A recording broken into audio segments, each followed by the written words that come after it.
From CNN, Minnesota Democrats revoke endorsement of Democratic Socialist candidate for Minneapolis mayor. Minnesota Democrats just pulled the plug on Omar Fateh's endorsement as a mayoral candidate after a messy convention vote. Fateh, a Democratic Socialist, won the delegate vote, but complaints about voting errors led to the state party stepping in. Incumbent Mayor Jacob Frey's team called it a flawed process, while Fateh's supporters claim it's an attack on progressive voices. With the endorsement revoked and no new convention allowed, the race is wide open for Minneapolis voters to decide. From Fox News, Hegseth authorizes 2,000 National Guard troops to carry weapons in D.C. if necessary, U.S. official. Defense Secretary Pete Hegseth just greenlit nearly 2,000 National Guard troops to carry weapons in D.C. to tackle rising crime. President Trump met with law enforcement, praising their efforts as D.C.'s violent crime drops 27% since last year. The Guard can't make arrests, but can detain suspects, working closely with local and federal police.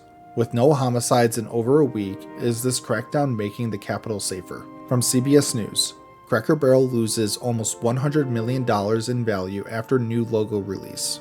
Cracker Barrel's stock tanked, losing nearly $100 million after unveiling a new logo, ditching its iconic Uncle Herschel. The sleek design sparked backlash, with critics calling it generic and some even labeling it woke.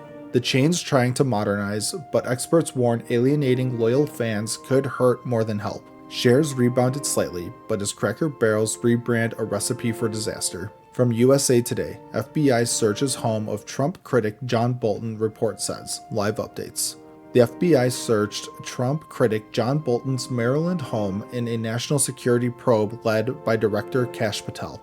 Bolton, a former Trump advisor, faced scrutiny over classified info in his 2020 book, though no charges were filed. Trump called Bolton a lowlife, while critics slammed the raid as a vindictive move against a vocal opponent. Is this a lawful search or political payback? The debate's heating up. From The Hill, opinion. Once again, Democrats have proven how useless they are. Texas Democrats return to Austin, letting Republicans push a redistricting plan that could add 5 GOP House seats. They broke quorum to block the plan, but caved after 2 weeks despite threats of arrests from Governor Abbott. Critics say Democrats threw away real power, letting Trump's naked power grab move forward unchallenged.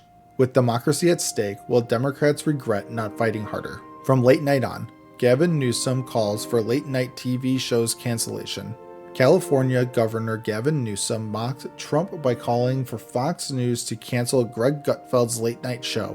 Newsom's satirical tweet mimics Trump's rant against hosts like Colbert, whose show was recently canceled. Gutfeld's show is a ratings hit, and Newsom's jab only boosts its spotlight. Is this just political theater or a sign of deeper TV wars? And as always, thank you for the like, comment, and subscription.